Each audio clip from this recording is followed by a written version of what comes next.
Hello बच्चों, let's read this question. So this question says block B of mass 2 kg rest on the block A of mass 10 kg. All surfaces are rough and the value of coefficient of friction as shown in the figure. Find the minimum force up that should be applied on the block A to cause relative motion between A and B. जैसे A और B के बीच में क्या बच्चों आपका relative motion हो, ठीक है। तो चलिए इस क्वेश्चन को स्टार्ट करते हैं। So we can write down the key concept of this question is friction लिख लीजिए बच्चों, क्या लिख लीजिए? फ्रिक्शन विल बी की कॉन्सेप्ट ऑफ दिस क्वेश्चन। और फ्रिक्शन भी देखिए यहाँ पर क्या लगे, कौन सा लगेगा? दोनों दोनों क्यों लगेंगे? काइनेटिक लगेगा सर, ठीक है, क्योंकि ए ब्लॉक तो मूव कर ही रहा है और यहाँ पर बोल रखा है minimum value of friction force F, minimum value of force F, external force F की मिनिमम वैल्यू बतानी है so that the block A to cause relative motion, A और बी के बीच में रिलेटिव मोशन हो। तो बच्चों देखिए, अगर रिलेटिव मोशन हो रहा है, रिलेटिव मोशन हो रहा है, एक होता है टेंडेंसी होना, टेंडेंसी होती है तब तो स्टैटिक फ्रिक्शन लगता है, लेकिन अगर रिलेटिव मोशन ही हो रहा है फिर आपका कौन सा फ्रिक्शन लगेगा? काइनेटिक फ्रिक्शन लगेगा, ठीक है। तो देखिए बच्चों, ये आपका ब्लॉक बी है, मान लीजिए this is a block B, ठीक है। यहाँ पर आपका नीचे क्या आपका बिगर ब्लॉक ब्लॉक ए है, ऑलराइट। तो ये आपका ए ब्लॉक है, this is a block B, ठीक है।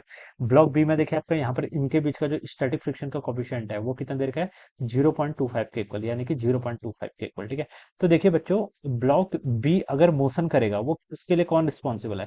ब्लॉक ए आगे, अगर देखिए बच्चों आगे को मूव करता है तो ब्लॉक ए ब्लॉक बी से बोलेगा, क्योंकि देखिए ब्लॉक ए पर तो एक्सटर्नल फोर्स एफ लगा है, ये तो इस कारण से मूव करेगा। लेकिन ब्लॉक बी पर तो कोई एक्सटर्नल फोर्स नहीं लग रहा है ना, मतलब जो क्वेश्चन में मेंशन फिगर है उनमें कोई फोर्स नहीं है, ठीक है।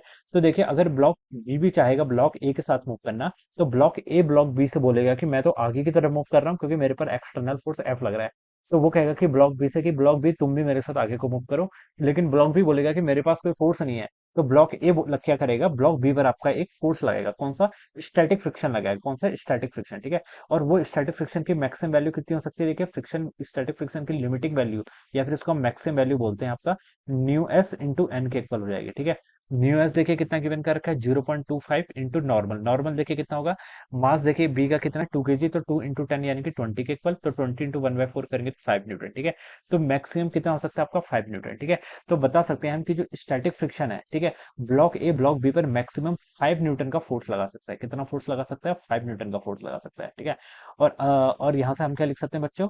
और एक्सेलेरेशन भी यहाँ से हम फाइंड आउट कर सकते हैं। जो आपका ब्लॉक बी का एक्सेलेरेशन होगा मैक्सिमम, ठीक है, वो कितना हो सकता है आपका? फोर्स आप कितना लग रहा है? फोर्स 5 न्यूटन लग रहा है, इसका मास बी का कितना है आपका? 2 kg, तो 5/2 करेंगे तो कितना हो जाएगा? 2.5 मीटर पर सेकंड स्क्वायर, ठीक है। तो मैक्सिमम इस एक्सेलरेशन के साथ ब्लॉक, ये मैंने कब की कंडीशन बता रहा हूँ? A and B if they are moving together, अगर ए और बी क्या कर रहे हैं? साथ में मूव कर रहे हैं, ठीक है, दोनों ब्लॉक साथ में मूव करेंगे तो इतने maximum acceleration 2.5 metre per second square से ही मूव करेंगे, ठीक है।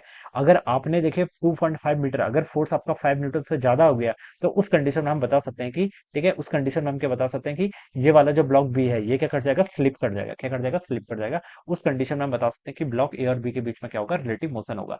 तो मैक्सिमम एक्सेलरेशन जो ब्लॉक ए का होगा when block A and B are moving together, that is 2.5 metre per second square, ठीक है। तो ये आपकी एक्सेलरेशन की क्या है? मैक्सिमम वैल्यू आ गई, ठीक है। तो हमसे बोल रखा है कि मिनिमम हम कितना फोर्स लगाएं, मिनिमम फोर्स और F that should be applied on block A such that there will be relative motion, ठीक है। तो अगर रिलेटिव मोशन हो तो उसके लिए हम बता सकते हैं कि ए एंड बी का मैक्सिमम एक्सेलरेशन, देखिए minimum Excel maximum 2.5 metre per second square दोनों का एक्सेलरेशन होगा। अगर 2.5 से थोड़ा सा भी जा रहा है, 2.5 0.1 भी हो गया, तो उस कंडीशन में बता दूंगा कि ब्लॉक बी क्या कर जाएगा? स्लिप कर जाएगा, there is a relative motion, alright. तो ये दोनों सिस्टम आपका देखिए 2.5 मीटर पर सेकंड स्क्वायर से साथ में मूव करेंगे। तो इस कंडीशन में हम क्या बता सकते हैं? यहाँ पर मिनिमम फोर्स कैलकुलेट करके बता सकते हैं, ठीक है। अब बच्चों देखिए, ए एंड बी अगर आपके साथ मूव करेंगे तो उस कंडीशन में देखिए क्या बता सकता हूँ मैं? अगर मैं देखूं यहाँ पर से, तो ए और बी, ठीक है, यहाँ पर देखिए एक आपका ग्राउंड पे देखिए ये ब्लॉक तो मूव कर रहा है, आपका ग्राउंड के रिस्पेक्ट में ए ब्लॉक आपका क्या कर रहा है? मूव कर रहा है। तो इसके बीच में तो कौन सा फोर्स लेगा? काइनेटिक फोर्स लेगा। और काइनेटिक फ्रिक्शन देखिए कितना होगा आपका? न्यू के इंटू एन के इक्वल होगा, ठीक है, न्यू के इंटू एन। न्यू के देखिए गिवन कर रखा है क्वेश्चन में कितना है? 0.25 बोल रखा है, ठीक है। 0.25 इंटू क्या? नॉर्मल। नॉर्मल देखिए कितना होगा? ए प्लस बी, ठीक है, ए प्लस बी दोनों को मैं सिस्टम टुगेदर कंसिडर कर रहा हूँ। तो ए प्लस बी के बीच में जो नॉर्मल फोर्स होगा उसको हम छोड़ देंगे, ठीक है। ए और बी का टोटल मास कितना हो जाएगा? 10+2 यानी कि 12 इंटू आपका जी, जी कितना हो जाएगा आंसर? 10 के इक्वल, ठीक है। तो 120/1/4 आपका 30 न्यूटन आ जाएगा, ठीक है।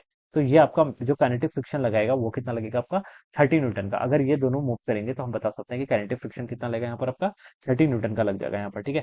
और बच्चों देखिए हम यहाँ पर से लिख सकते हैं कि इसका मैक्सिमम एक्सेलेरेशन कितना पॉसिबल है आपका 2.5 मीटर पर सेकंड स्क्वायर, ठीक है। अगर इससे ज्यादा एक्सेलेरेशन हुआ फिर ब्लॉक बी क्या कर जाएगा आपका यहाँ पर स्लिप कर जाएगा। तो हमें मिनिमम वैल्यू ऑफ एफ बतानी है, एफ की क्या बतानी है, मिनिमम वैल्यू, ठीक है।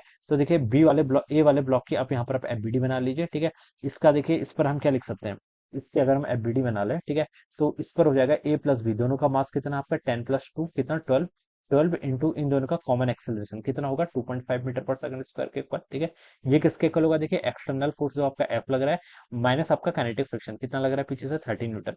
तो यहाँ से ये जो वैल्यू आएगी this will be the minimum value of F, ठीक है। तो एफ मिनिमम की वैल्यू देखिए कितनी आएगी, 12 इंटू 2.5 करूंगा तो 30 हो जाता है, और यहाँ से भी आपका 30 आ जाएगा, ठीक है। माइनस इधर आके तो प्लस हो जाएगा, 30 + 30 कितना 60 न्यूटन। तो 60 न्यूटन इसका करेक्ट आंसर होना चाहिए, जो कि आपको डी ऑप्शन में गिवन है, ठीक है। 60 न्यूटन, ठीक है। अगर आपने 60 न्यूटन से थोड़ा सा भी फोर्स क्या कर दिया, ज्यादा कर दिया, ठीक है, तब ये दोनों के बीच में ए और बी के बीच में क्या हो जाएगा आपका रिलेटिव मोशन हो जाएगा, ठीक है। तो 60 न्यूटन यानी कि डी ऑप्शन क्या होगा बच्चों, यहाँ से आपका राइट आंसर होगा, this would be the answer of this question. Alright, इस तरीके से बच्चों इसको हम सॉल्व करेंगे। तो I hope you all understood this concept. All the best and thank you so